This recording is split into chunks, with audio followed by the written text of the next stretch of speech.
The economy is likely to be a bit weaker than the government's forecasting. That means its tax revenue will likely be a bit less. Also, it's likely to be spending a bit more on new start allowances than it's budgeted. And if you take all that into account, I think a balanced budget is probably the right call for this year, for the coming financial year, and also the year after, rather than the small surpluses that the government's projected. The Liberal budget handed down for the 2019-2020 financial year saw little change in relation to how Australian investors are taxed.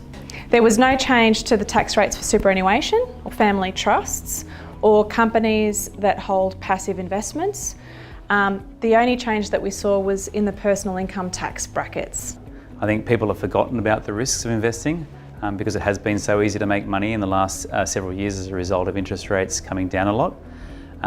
That we need to think a lot more about what our true objectives are, and for many people their objectives are much more focused on trying to avoid large losses and get satisfactory returns than trying to chase past returns and build their portfolios around strategies which have worked in the past but aren't as well suited to an environment which is likely to be much more adverse in the next few years than what we've seen in the last 30 years or so as interest rates have come down.